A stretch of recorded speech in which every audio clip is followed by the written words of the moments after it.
अब हम देखते हैं तीसरी क्वांटम संख्या, that is magnetic quantum number या चुंबकीय क्वांटम संख्या। देखिए, चुंबकीय क्वांटम संख्या को हम लोग स्मॉल m से रिप्रेजेंट करते हैं। अच्छा, चुंबकीय क्वांटम संख्या आपको बताती है कि जो ऑर्बिटल्स हैं उनका अरेंजमेंट कैसा है, स्पैटियल ओरिएंटेशन ऑफ ऑर्बिटल।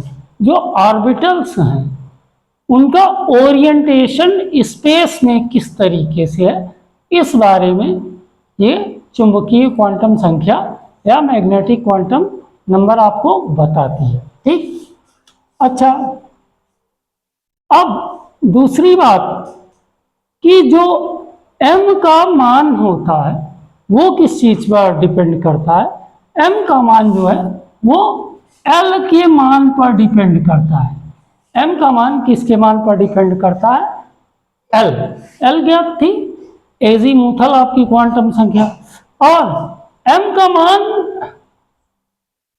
अगर l का जो मान है वो जो भी है उसका -l से लेकर +l तक होगा। मतलब m के जो मान आएंगे वो क्या क्या होंगे? -l से लेकर +l तक होंगे m के मान। फॉर एग्जाम्पल आपको हम दिखाते हैं, मान लिया l का मान आपका 3 है। l का मान कितना है? 3। तो m के कौन कौन से मान पॉसिबल होंगे? m का मान -3, -2, -1, 0, +1, +2 और +3। मतलब l का मान अगर 3 है तो m के भैया कितने मान पॉसिबल है? आप देखिए 7 मान आपके टोटल पॉसिबल होंगे। ठीक। अगर एक चीज और, m की टोटल कितनी वैल्यू मिलती है? अगर आपको n पता हो, n क्या है? प्रिंसिपल क्वांटम संख्या। ठीक। तो आपको m के टोटल मान मिलते हैं n² के बराबर। ठीक।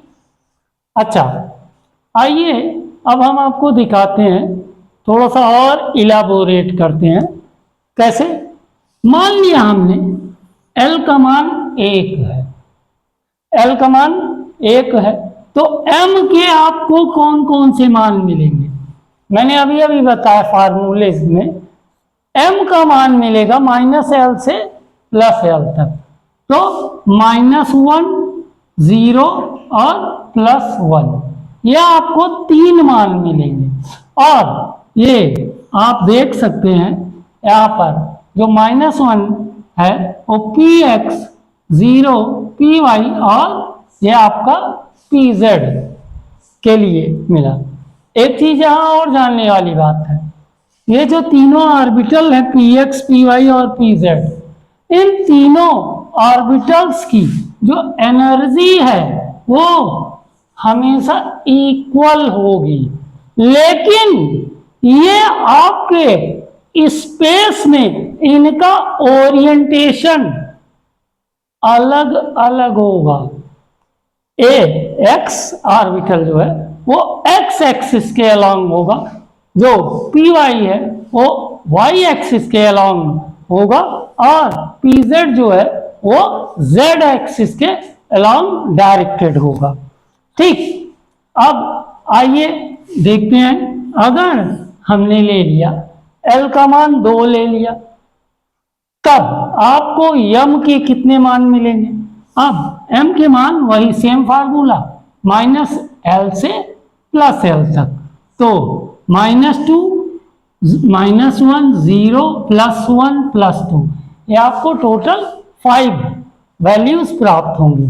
यहाँ आप देख सकते हैं, इस को हम dxy, dyz, dxz, dx² - y² और dy जेड स्क्वायर कहेंगे।